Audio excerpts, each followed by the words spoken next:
Okay, today I'm coming back at a topic that I spoke upon a couple of days ago. It's about blocking your blessings. And Philippians 4 and 13 said, I can do all things through Christ Jesus who strengthened me. We have heard it stated so many times. It's called do it. Fulfill your dreams. Do whatever it is that God has laid upon your heart to do. There is no one standing in your way. And I want to correct this, that there is only one person that's standing in that way, and that's you. You're standing in your own way. You can be your biggest critic. Stop procrastinating, stop doing, and start doing.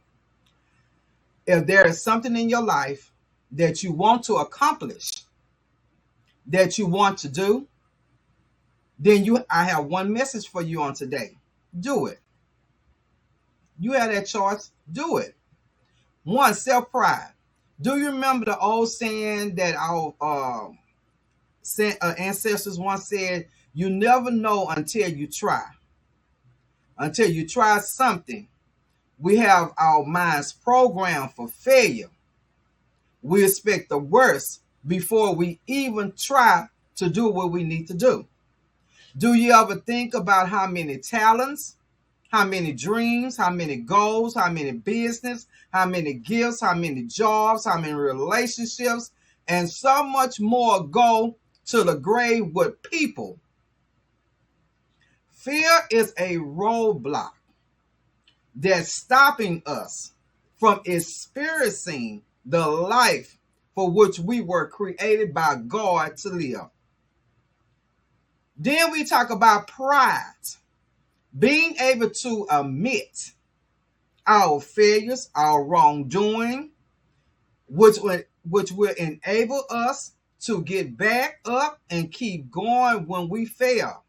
Because in Proverbs 24 and 16, it says, the righteous may fall 7 times, but still get up. But the wicked will stumble into trouble. So we sometimes allow pride to keep us down so longer than we have to be because of that pride. And then unbelief. James 1 and 8 says, a double-minded man is unstable in all of his ways. When we have doubts, we have belief, then doubt, then belief. We are what you call a double-minded person. We need to remain constant in belief no matter what's going on, no matter how a situation may look, no matter how the circumstances may turn out. We need to stay stable-minded. We have a choice to decide if we are going to be believers or we're going to be doubters. Don't you know that God can restore your faith in areas that you are stumbling in? Do not be ashamed to confess this to God. It is necessary to move forward. And then unforgiveness. Whenever you stand up to pray, if you have something against anyone or someone, forgive so that your Father in heaven may forgive you of your wrongdoings. Matthew 11 and 25. Being able to forgive is so important, not just because God commanded it, but for your well-being as well. Unforgiveness emotionally ties you to a person for as long as you are carrying a grudge. Think of it as a such thing as having like a scratch or scar on your hand. When the scar starts to heal, then you begin to peel it. You know how sometimes we peel on them old sores? That's what unforgiveness does. It stops your healing process. And then negatively, thoughts can become negative words. And we know words have power. Negative thinking can help us to captive. We can unknowingly choke our own blessings with negative thoughts. We tend to think that if we expect the worst, then we would not be disappointed if things do not turn out the way we had hoped it to turn out to be. It's time to stop speaking in a way that is in consonance with what we want. Life is better when we keep a positive mindset.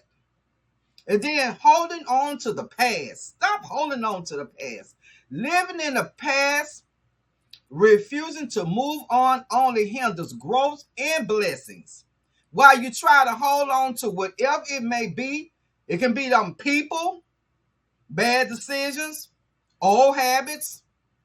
Let's not talk about, oh my God, relationships that were not meant to be. Oh my God, let it go. Let it go. Especially when God is trying to make room for the right one to come into your life.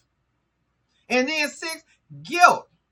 Guilt is the devil's favorite. It's the favorite tool for Satan. He loves to remind us of our mistakes.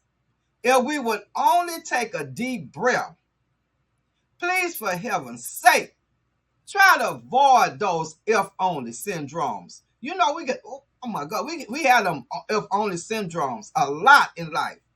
If only I had done this, or only I had not done this.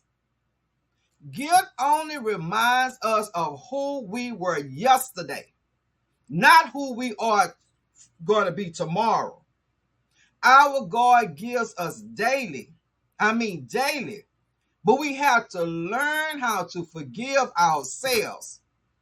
There are times, many a times, that we have to learn from our mistakes and face those consequences that we have brought to the dinner table. Get up from that table. Learn from those mistakes and move forward and move beyond them, because that's what God requires for you to do.